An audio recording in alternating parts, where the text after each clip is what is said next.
All right. Okay, welcome. Good late afternoon. Thank you so much. My name is Cairo, and I'm actually been accompanied by our main speaker here, Jens Tan, right? So a little bit about Jens Tan. I met Jens Tan a decade ago when Yeah. when I started learning my design thinking, my own journey, So, but Mm. to get him a bit of update, we had lunch a few weeks back, and we thought, hey, Jens, why don't we do something to enrich the market in Malaysia from your experience. Jens was in German, but I let him do his introduction. So this is how the Ice Chat about design thinking come about, and Jens is also suggested the title along the line of disruptive innovation, right? So, Jens, welcome aboard this Ice Chat. This is one of our effort in this DT leadership in the context of innovation literacy, right? So, Mm. Jens, tell us a bit more about yourself, background. Welcome aboard. Yeah, thanks for having me here, Cairo. And Mm. just very quickly, my name is Jentz. Sounds like ladies and gents. I've been in the field of design thinking for the past 10 years right now. And exactly 10 years ago, that's where I met Cairo, again in the design thinking bubble. Design thinking has brought a lot of opportunities for me. I have to say I'm very fortunate that after learning and applying design thinking for 3 years, I got a job offer in Belgium. So that's where I left the country. I went to Belgium as an innovation consultant.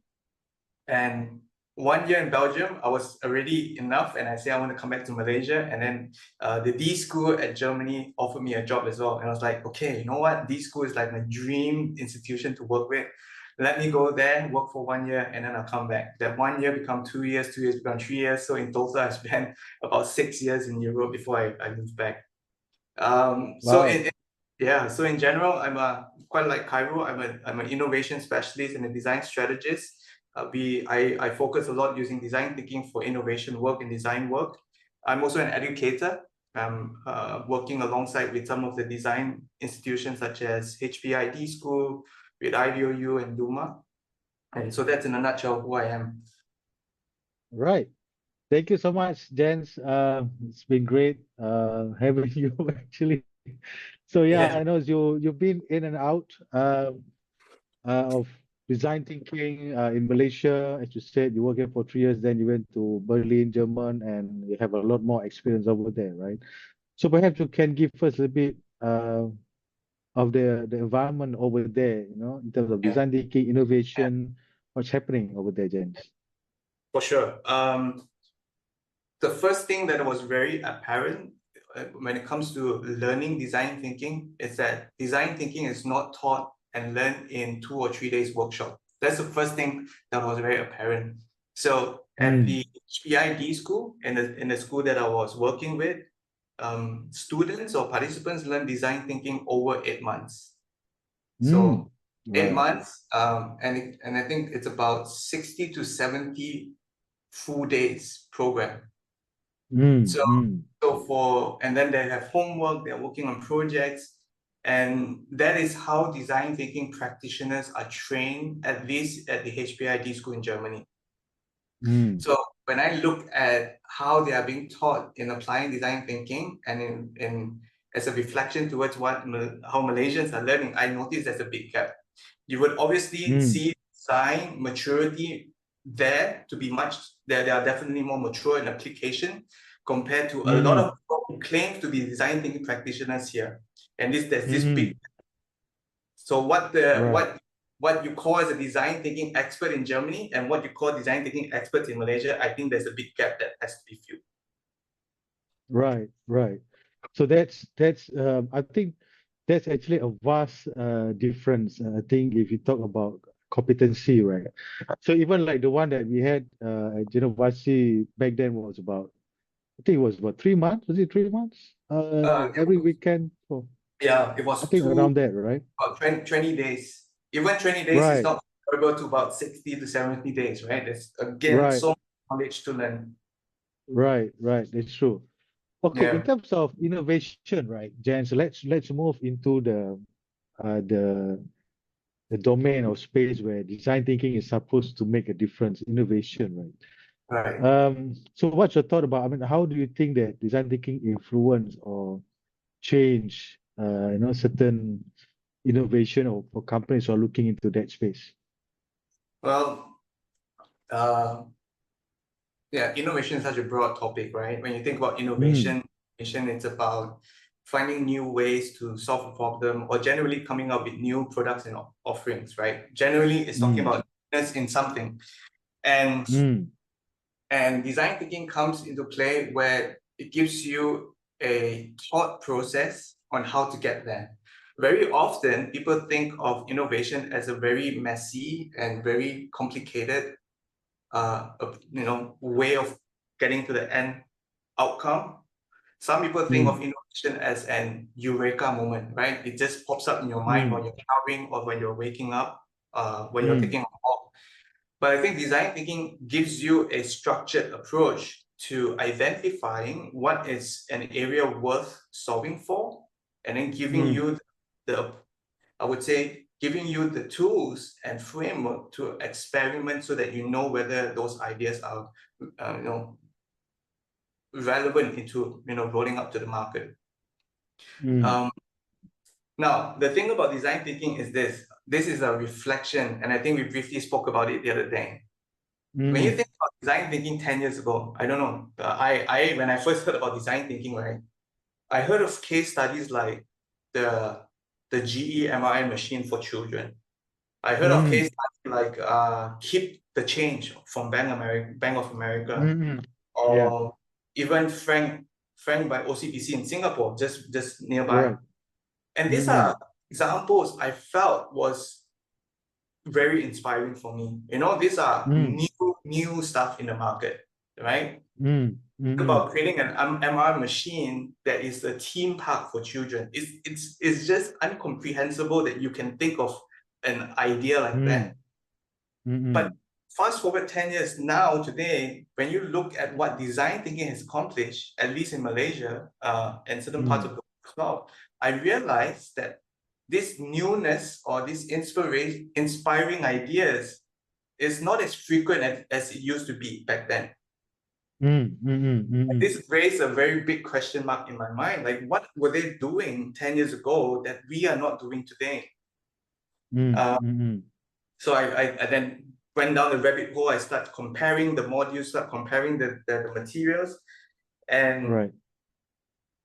yeah, anyway, so long story short, I felt like we have diluted the process so that Mm, everyone has an opportunity to learn design thinking. And mm, by that, what I mean is, I think it's great that everyone learns design thinking, but I also believe that it mm, has a foundational level, there's also an advanced level, and there's also a mastery level.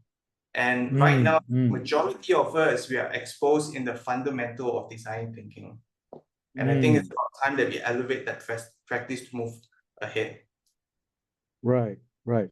Yeah, I mean, all the case studies you mentioned was interesting. I think I read many of case studies also, but I just want to chip in a little bit of my own case study that I bumped into when I first heard about design thinking was in 2009, to be specific.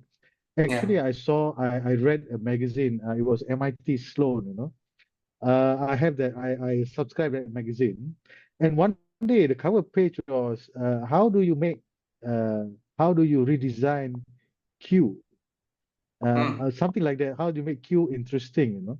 mm, So I read that article. Sorry, 2009. I mean, I only joined Cinemasi program around 2012 or 13, something like that, right?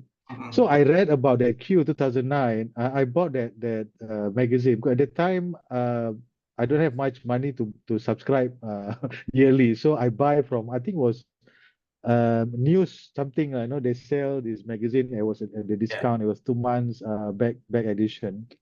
Mm, Then I read they talk about you make the queue the waiting. You can redesign queue.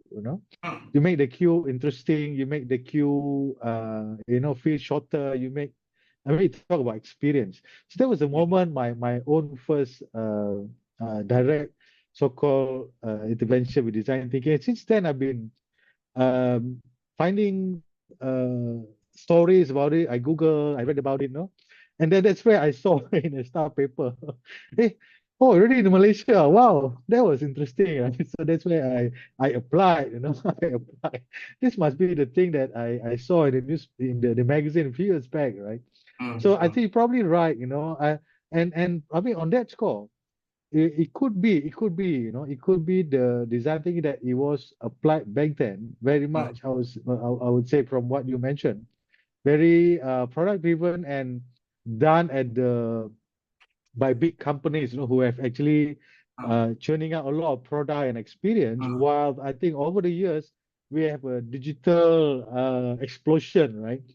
Yeah. Where probably the like of like UX, UI, design, mobile app, mobile first solution. I think, do you think that will be where the area that has been the last 10 years where design thinking make a difference? What's your opinion on that? Yeah, I think definitely uh, with the popularity of UI UX came about in the past few years, you would Mm, notice that there have people who uses who are in UX UI, for example, they would say they apply mm, design thinking. mm, However, mm, mm, the application of design thinking is, I'm not saying all of them, but I say majority of mm, them say use design thinking to identify a problem so that we can solve it, right? mm. And when you Right. when you frame design thinking as a problem-solving approach, you are just limiting Mm, design thinking's potential. And that's where mm, I think that's one of the reasons why design thinking has evolved over the years, right? mm, Uh, mm, from from design thinking as a framework to get inspiration, now is design thinking as a framework to solve problem. Finding right. inspiration and solving problem actually leads you to very two different trajectory. Finding Mm, inspiration mm, is about designing for the future. Finding mm, problems to solve, you are reacting to scenarios today. So one is proactive in designing the future, one is reactive mm, in dealing with everyday life. So design thinking has too much now emphasis on reactive and very little in the mm. proactive side of designing the future. Right, right. So in terms of, I think I like the way your take on that, right? So tell us a little bit more about designing as a tool for the future, proactively. I mean, Mm, how have you mm. seen companies using it in that aspect? So let's give an example. This is a very Mm, interesting story of a project my mm, friend was working on in Germany. I can't tell you the mm, company name, but I'm just going to keep it as anonymous as I can. Imagine mm, that this project is about coming up with new offerings for the ultra rich in the hotel industry. Imagine a right. hotel now wants to serve the ultra rich. And this ultra rich, I'm Mm, not talking about millionaires, and they are looking at billionaires or the royal right, family. Now the question right. is, they have everything in the world already. How are you going to use Mm, design to solve problems for them? Even if there mm, is a problem, right? mm, How are you going to interview them? At most, right, at best, you would interview the people who service them, the people who serve them, but you won't have right, access to deal directly with them. And that's the essence of design thinking, right? You want to build empathy right. for the person you're solving for. So then how do you Mm, solve that now? So what my mm, friend did was he used one of the frameworks I think we rarely use called extreme users mm, and start thinking, what would be the extreme user of an ultra rich person, right? On one mm, spectrum, we have ultra rich, and the other spectrum, mm, the team came up with homeless right. individuals. And that's where Mm, they did research, They went out to the mm, field, they started talking to people who are living on the streets. And out of a mm, sudden, they met one person, and that one person said one thing that changes the team's progress for the project. The one mm, person is, do you know that I'm the king of Berlin? It's a surprising mm, thing to say for a person who is homeless. So the right. team then dig deeper and say, tell me more. Why would you say that you're a king of Berlin? And he Mm, said, I do not know the gender. And the person say, mm, because wherever I step my foot on, I can call it my home. If today I want to sleep here, I can just take the cardboard, I'll sleep here. Tomorrow, if I go to mm, the street of Berlin, I party, I get drunk, I can just roll the mat and I can sleep next to the club. So Berlin, mm, I'm the king of Berlin, and this person's interpretation. So when the team came back, they started to unpack what they heard. This phrase kept in the minds of the team. Because not even the richest person in the world can say that wherever they go, they can sleep on their spot. Right. Not even the king can say that. Can you imagine that? The king cannot say, I sleep here, I sleep here. And that became, how might we question? How might we make customer to be the king that can sleep anywhere, whenever they want? So to cut the long story short, they actually came out with a solution. I can't tell you the solution. They rolled it out, and gosh, it has been a big hit among the businessmen. Because you think about it, right? Businessmen, when they travel, they fly overseas, they go to Berlin, for example, they do not know where their first client is going to be, right? The first client's office could be, let's say, in Petaling Jaya. And then the next client could be in Shah Alam, for example. And 3 o'clock, they meet the client in Petaling Jaya. And the next meeting is at 6 o'clock in Shah Alam. But their hotel is all the way in Bukit Bintang. Now the question is, what would you want the businessman to do in that 3 hours? It doesn't make sense to travel back to Bukit Bintang, they come back to Shah Alam, right? So this idea makes so much sense, because then this clients or this customer of this ultra rich hotel or these hotels would say that, oh, if you're in Petaling Jaya, we will get you a place to stay in Petaling Jaya. Even for that 1 hour. And then if you're in Shah Alam, we'll get you a place to stay in Shah Alam for that 1 hour. So you don't have to go back and forth. And it really changes how the hotel industry serve this ultra rich, at least in that part of the world. So coming back to your question, how do you design for future? It's about looking for inspiration. And a lot of times, this inspiration comes from looking outwards rather than looking inwards. Right. Wow, that's such an interesting case study, Jentz. I hope our audience able to capture that just now. So this is where a good example where the example of thinking about future, no, it's not really a problem. I mean, nobody comes say, "Hey, I got a problem," but it says it tried to get inspired, no, by this possibility. And the interesting part is the inspiration came from the other extreme, as compared to the one that we were designing it for, right? And I think that phrase is really somehow inspired the team that when doing that, and they became the so-called the anchor, that really try to make the POV that you wanted to serve as a main focus, as a solution, but inspiration come from the other side, right? Yeah. Good. So do you consider that disruptive innovation? I mean, in that aspect. Well, I mean, there is a few definition of disruptive innovation, and I have to admit, maybe I don't have a correct word for what this is. The closest I can think of was disruptive innovation. So if any one of you knows a better term for this kind of outputs, please do let us know.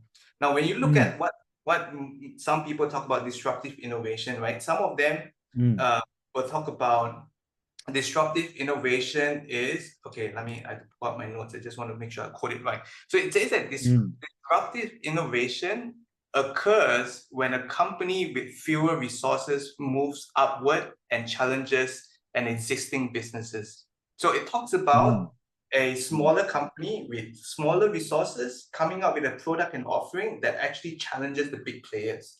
So that's one way of talking about disruptive innovation. And generally, there are two types. One is low-end disruption, where the company would reinvent the business model so that it can serve the existing market at a lower cost. So that's one approach. And obviously, and the second disruption or second disruptive innovation is what they call the new market disruption, where a company creates and claims a new segment in existing market by catering to an underserved customer base. But if you look at that as an example, or both as an example, and coupled with another definition by an innovation firm called PIMC. PIMC Mm, talks about these 3 horizons of innovation. And the 3rd horizon of innovation is what they call disruptive innovation. Now, mhm, cut the long story short, what do I see as an overlap between these two, definition is that disruptive innovation, it's about newness. It's about introducing newness, whether through an mm, or underserved market segment, or by introducing a new product, a new service, or a new experience that have mm, never been done before. So that is what we mm. call disruptive innovation. Right. Okay, talking about newness, Jens, Yeah. if I could push the boundary of our conversation, right? Hmm. The last few months we had this artificial intelligence, AI, Yeah. ChatGPT, generative AI, Do you consider that? I mean, there are so many other new things, diffused because of that, right? So, where do you see design thinking coupled with AI? What's next? No, do you think Hmm. that would, Hmm. inspire more disruptive innovation in that sense that you said just now? That's a great question.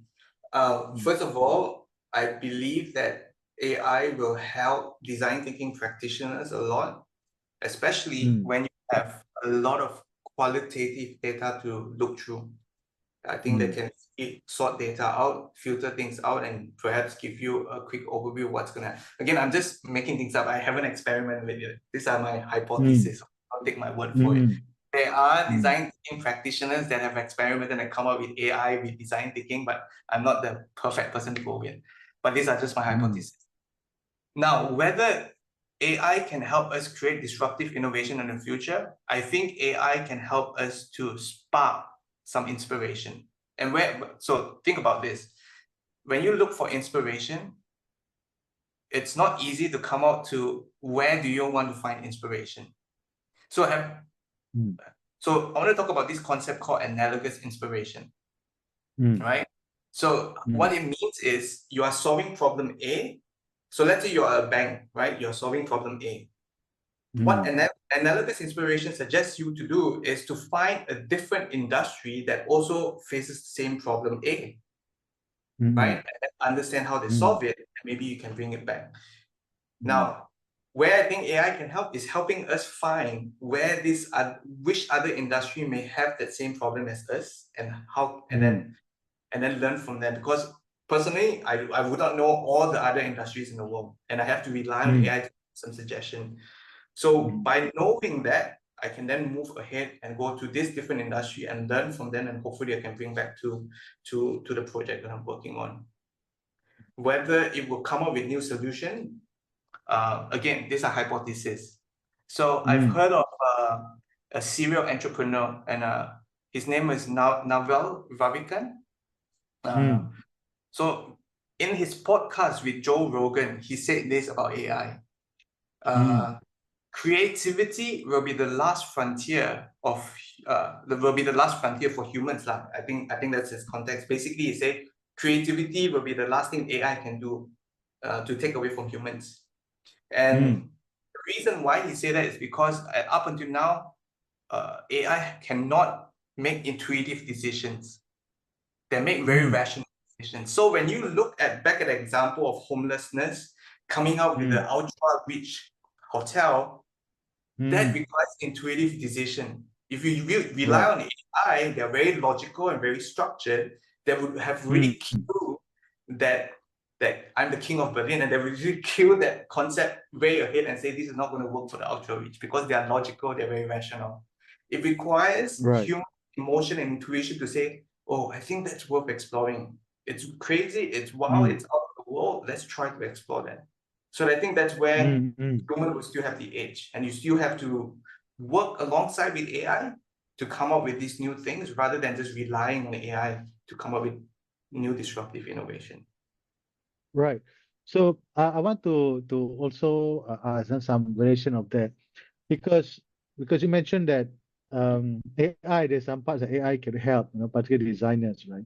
So for, let's say, a digital or tech company, right, who is very much tech, very much solution minded, right? How I mean from your experience then, how they can utilize design thinking, you know? Because design thinking is so much inspiration, very intuitive, you know, forward looking instead of just looking at the current problem to solve. You know, I have a fair share of some clients in that aspect where I find it very challenging to get them to look for inspiration, right? Other than just solving problems at hand, you know, or try to be logical about it. So what's your thought about that? Uh, so so the way I like to see it is innovation. Mm, It's two things. Are you reacting to problems today, and mm, are you trying to design for the future? And I mm, think this is where we have to tell them, or at least remind them, that if we are constantly reacting to addressing problems today, you are just going into the hamster wheel, right? mm, Problem today, mm, I fix it. Tomorrow, a new problem arise, I'm going to fix it.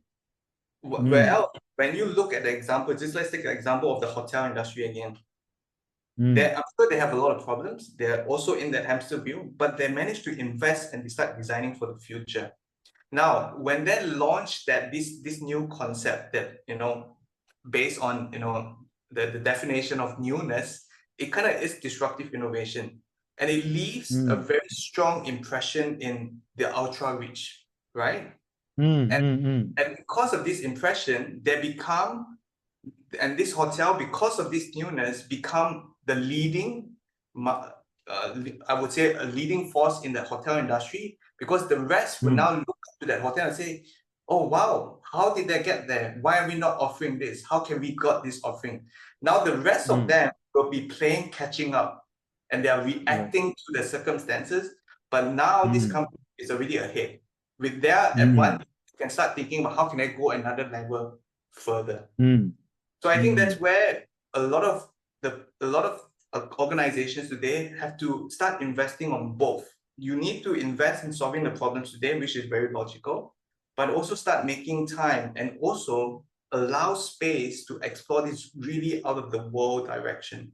Because if you don't mm, explore mm, these out of the world directions, chances are we are probably just going to come up with incremental solutions most of the time. mm, mm. I mean, no, I wouldn't say that I disagree with you. But a lot of companies are very busy or only want to spend to solve the problem of today. You know, why should I invest? Because solving the future is more like investment, right?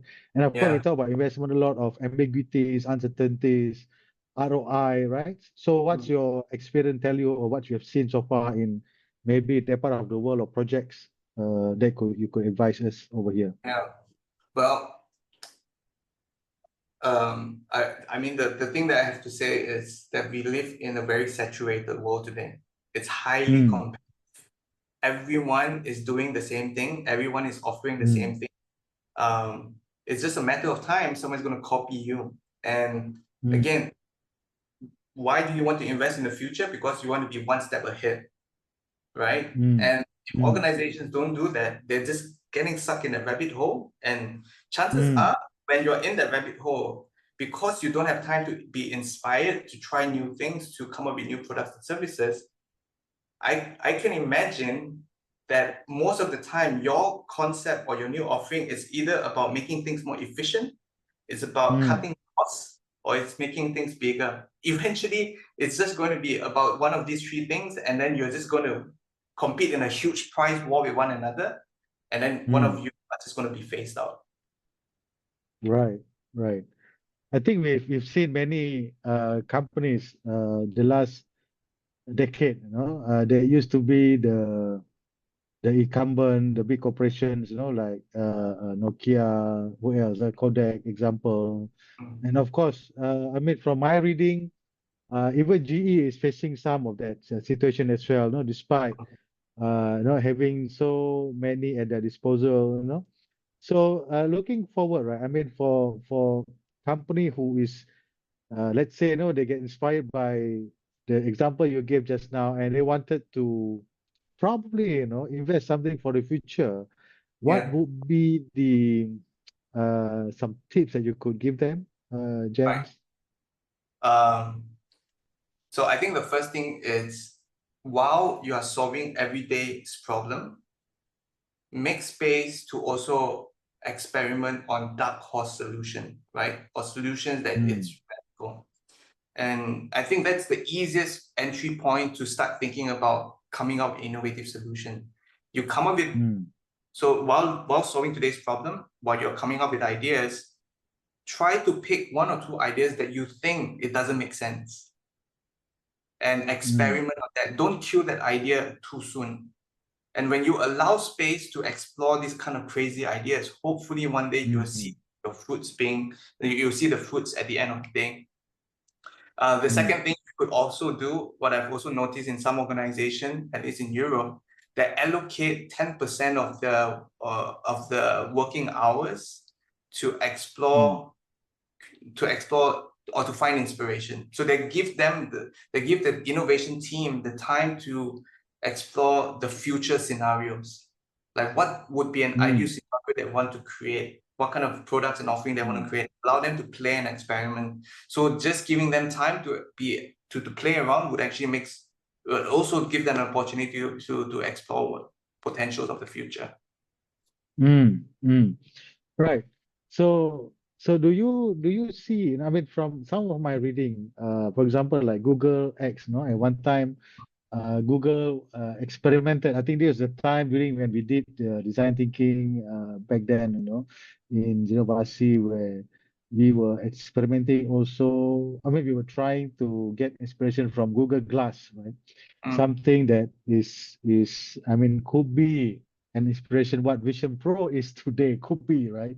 But Google Glass somehow as a project was shut down, and including Google X, I think led by there's one guy, I forgot what his name. Apparently these two examples are things that a company that invested in the future, put amount of money and dedicated people, but still after some years they shut it down. I mean, what's your comment on that, right? I guess there is no perfect framework to come up with new content, right? You might have everything right, everything hits the checkbox, and you launch it and it still work. There will be possibilities like that. But what I like about design approach is that if you apply that mindset of experimentation all the way up to implementation, you would already reduce the risk of creating things that won't make sense for the people, right? So if you keep the mentality of, I am experimenting every day, there's a new hypothesis that I need to validate, and you learn that while you are implementing and developing the solution, you would have already reduced a lot of those risks. I got no idea how to go do it back then, although they do say that apply a lot of experimentation, but perhaps not frequent enough. That's my gut feeling. Right.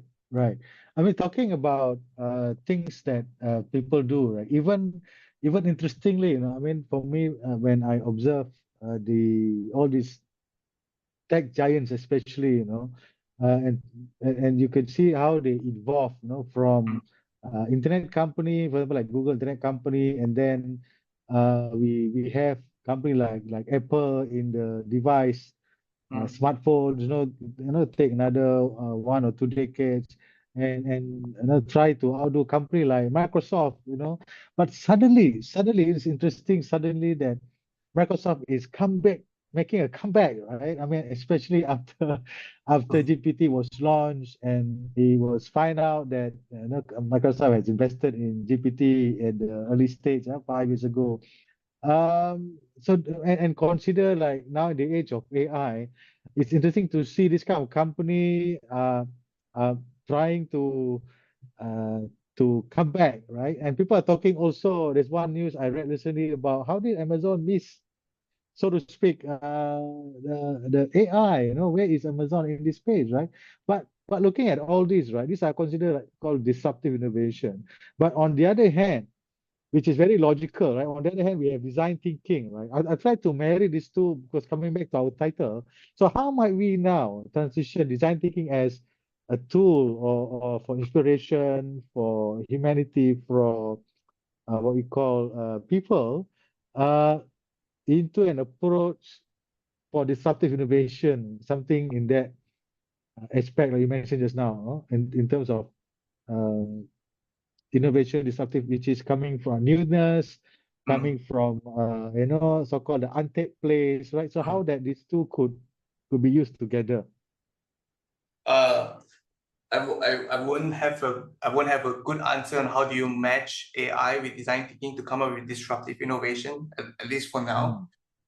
Mm, mm, But there are simple tools or framework that you can apply to already get inspiration that increase the likelihood of you getting out of the box concept at the end, right? Things like mm, applying extreme users to look who are the extremes and then learn from them. Things like mm, analogous inspiration, right? How do you find mm, inspiration with an organization? So to give an mm, example, I'm not sure if this is by DHL, but I read somewhere by DHL that they were inspired by the Dabbawalas in Mumbai on how they deliver the tiffin, mm, tiffin food. Yeah. Again, right? right. If DHL, I'm not sure if it's DHL, but if logistics companies just look within themselves, Mm, again, how much of an inspiration can you get from the same industry? You need to start looking mm, out. And I think that's when we start shifting our mentality and say that instead of just looking inwards, talking to our customers, talking to our competitors, observing our competitors, is now looking outwards and say who else are facing the same problem. So I can give you a few mm, examples of what I've heard how people do it. Uh, mm, when banks are finding ways to deal with fraud, they learn from the mm, casino industry, mm, right? mm, When mm, when hospitals are trying to improve operation theater efficiency, they learn from the NASCAR or F1 pit stop crew. mm, You know? mm, So mm, so again, I think this is where you would get this really out of the world concept once you start mm, looking mm, outwards. mm, mm. That's an interesting what we call cases over there. So in your opinion, Jentz, you've been working in a lot of projects and with some companies management, right?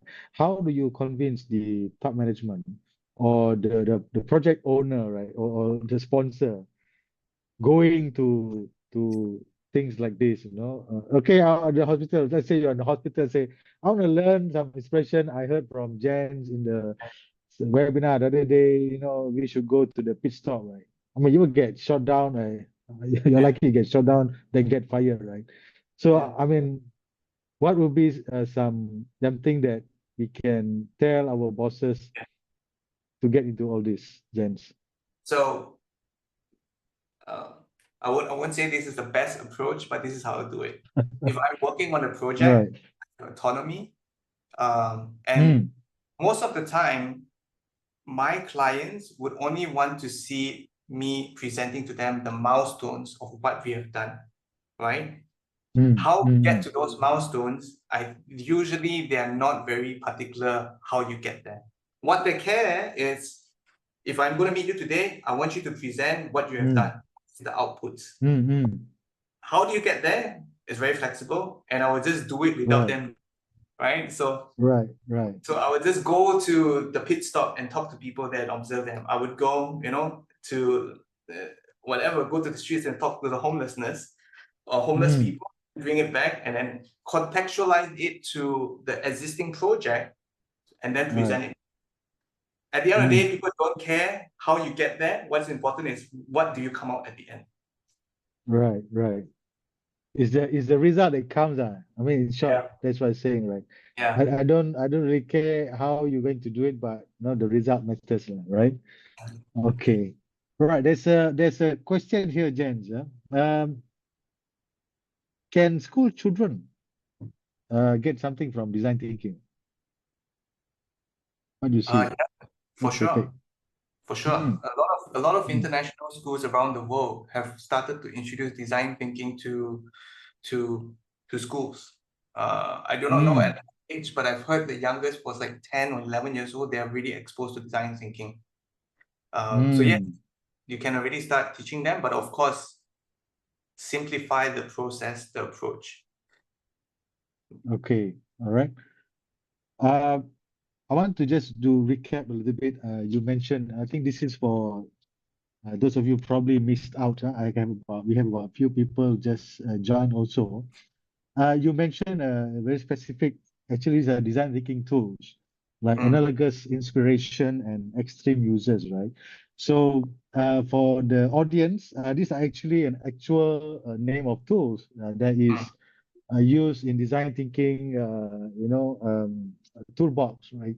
Because this is an important emphasis I would like to make because I've seen about how design thinking has been taught over here in Malaysia. I'm also surprised that some trainers get away with it. But of course, who are we to judge? I mean, if their clients like it, accept it. I mean, just like nasi lemak, if nasi lemak sell by, just like we go to a place of nasi lemak goreng pisang, there are 10 other people selling the same thing, but they have their own clients, right?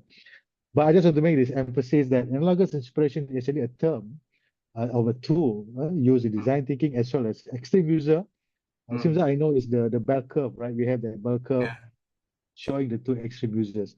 So from these two tools, Jentz, perhaps can you also at least tell us one more tools that probably at least three that one more that maybe you can share with the audience that let's say they come from, because a number of them I noticed I recognize their name come from a digital solution company, right?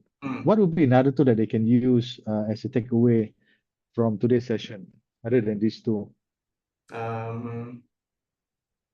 Another tool. Let me think. Let me search it up and see if I get it right.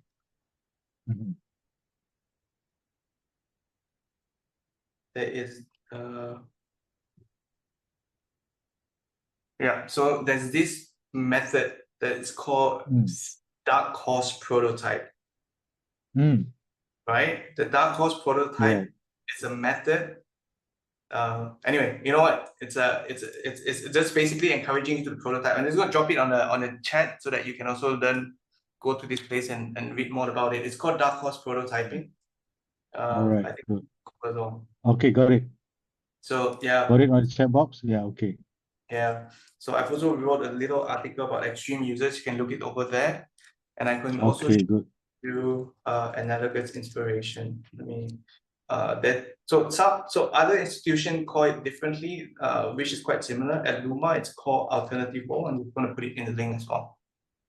So three methods. I think it's going to help us, be inspired. Right. Thank you, Jentz. This is very resourceful and resource rich, right? So I like the fact that you mentioned the word the institution called Luma, right?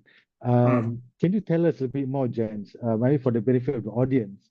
How many approaches to design thinking are there in the world that you come to recognize so far? So interestingly, I had this idea. I wanted to create a mind map, right? If this have a decision tree, if it depends which method I use, this method is. It turns out when I brain dump, I've actually around 87 different methods in my toolkit. 7, okay. And then once you start mapping them out, you realize it's so complex that it doesn't make sense anymore. Right. But that being said, I believe I like to use this quote. Bruce Lee said this, right? I'm afraid of the man. I'm not afraid of the man who knows 10,000 kicks, but I'm afraid of who practice one kick 10,000 times. Right. So this is what I want to say to anyone practicing design thinking. If there's one method you need to master, I would say master how to do interview extremely well. Because if you don't ask the right question, you would not get the right answer. You will get the wrong answer. Once you get the wrong answer, it will lead you to the wrong insight. Once you have the wrong insight, you have the wrong how might we. Once you have the wrong how might, and you get the whole picture. The thing is, of us learn design thinking over 2 days, 3 days, 5 days. We only practice interview 15, 20 minutes. Mm. The harsh reality is it's not enough practice. And because we Mm. don't practice enough, people would say, oh, design thinking don't work. It didn't work Mm. because the starting point of asking and doing qualitative research is not solid and strong enough. So practice that one extremely well, even before talking about any other methods, if you will. Mm. Mm. Mm. Right.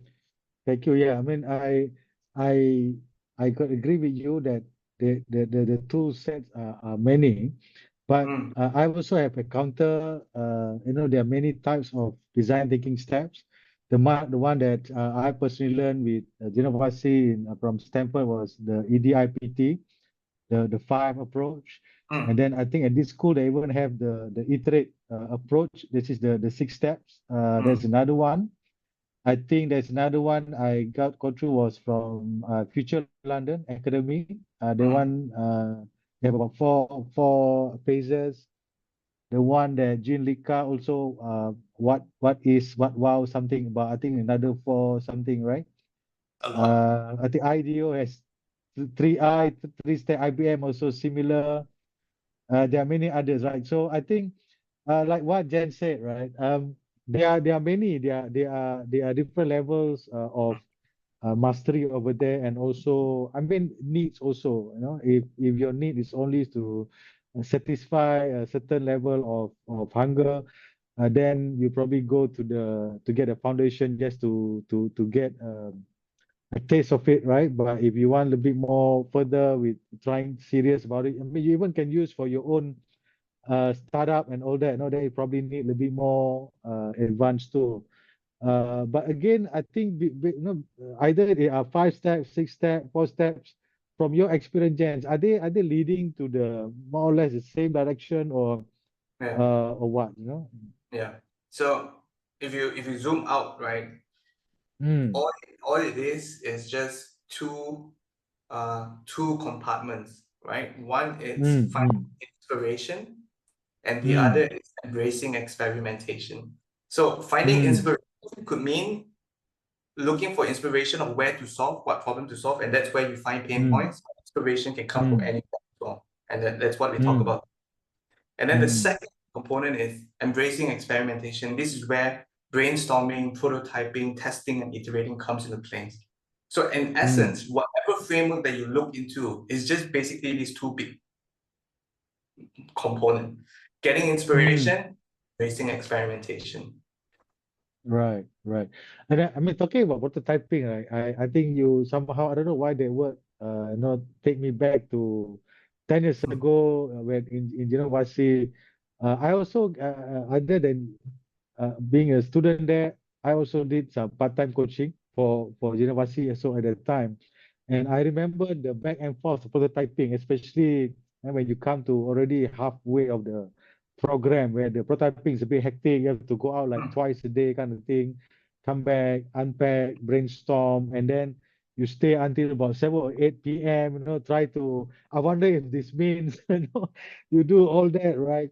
Actually, it's quite tiring. I think Hmm. it's very tiring, and even as a learner, you feel push, you feel that pressure, right? Yep. So now, even for me, when I'm coaching and training the clients, right, I notice, I think you also doing that. I mean, more so your time in Europe, right?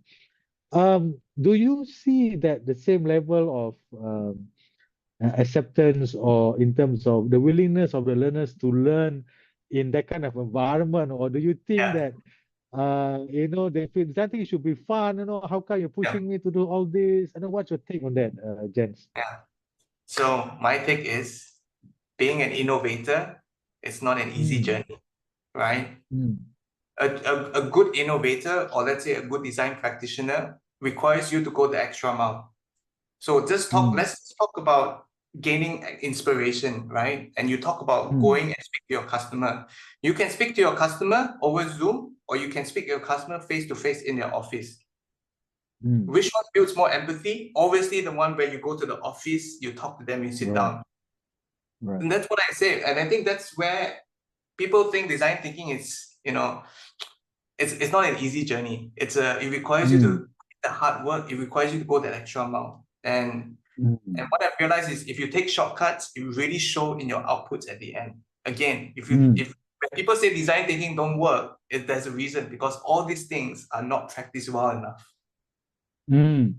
Okay, just we are a few minutes before our session wraps up. Let's talk about one of the feature in design thinking is we celebrate failures, right? We celebrate failures. So what kind of reaction or that you have seen from clients or project that you did with clients that face failure? What kind of reaction that you've seen before? Maybe you can share with us a little bit more on this. When they face failure, what was their reaction? Is that the question? Yeah. Okay. So I'm very fortunate that most of my clients understand that failure is an opportunity to learn. So two things comes to mind. Number one, you don't wait until the project is about to end, only you tell them you fail. You want to tell them you fail 100 times in week 1, week 2, week 3, so that week 8, you have very little reports of failure, What people do most of the time is they'll wait until the end and they start testing the solution and they say, oh no, it didn't work. My suggestion is first week of the project, second week of the project, already prototype 10, 20 different prototypes. You report to the client and say, oh, client, first 2 weeks, we prototype 12, 20 ideas, 19 of them doesn't have potential, right? That's one. The second thing is, whenever you fail, you must present what you learned. So you failed at 19 prototypes, what have you learned? Oh, we have learned this is not working well. We have learned this is not right. And you can draw the learnings and make the number 20, the 20th prototype better, right? And then you repeat that. So so from that regard, I think I'm quite fortunate. My clients appreciate that if you fail, bring your learnings, and if you want to fail very early in that project. Right. Now let's talk about last one, the opposite of failure, which is success. Right. So what do you consider from client view as success when it comes to applying design thinking from your experience? Success comes when you have identified a surprising behavior of your customers and managed to create a solution tapping into that insight. Right? So very often, this is what I don't think, so very often, right, people will come and tell you, oh, Jentz, I speak to my customers say I need what do you say? So I give an example. This is also a fun example. So once they do a research for handyman or handywoman, right, to fix house, fix cars, whatever. And out of the research, a few females says that they want the tools to be in pink color. And the design team literally take that and say, okay, we'll build a pink color tool set for you. You can actually search it up at our job.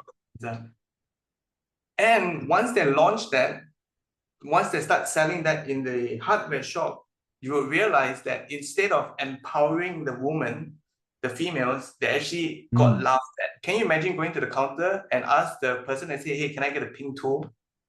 Right? Okay. So instead of, so what I'm trying to say is this. Those are not design thinking because you never go deeper and understand why people want a pink tool, right? And if you literally take that and say, I've met this person, the person wants a pink tool, therefore I created a pink tool. That is not design thinking. Design thinking is going another level deeper and say, why do they want a pink tool? Is it about empowerment? Is it about identity? Is it about being proud about that movement? Is it about the people that represents? And then once you have identified that, and let's say, for example, it's about empowerment, or let's say it's about identity, right? They're proud of being, let's say, a feminist, right? Or female empowerment. So then a ping tool is only one of the many other approach to give them the identity to be proud of, right? You can create a social media campaign, you can do so many other things. And that's where it's super important to know the underlying reasons or why people say what they do and why they do it, because that will lead to a very interesting outcome. And I think once you understand that insights to a lot of people, it's the golden nugget. Once you understand the people well enough, I think that itself is a success, because humans are complex. You can understand how they react. Once you understand how they react, that itself is a success in design thinking. Right. That's beautiful. Thank you. What I take from here, Jentz, the pink highway tools, I think similar to the famous line from Steve Jobs, if I'm not mistaken, the customer do not know what they want until you show it to them. No, it's the moment you show it to them, they say, "Oh, this is not what I want." No? Yeah, I say I want pink, but it's just not what I want, right? So thank you so much, Jen. Amazing, right? So, folks, I just want to wrap up. It's already 6:03. I don't want to take more time than we should.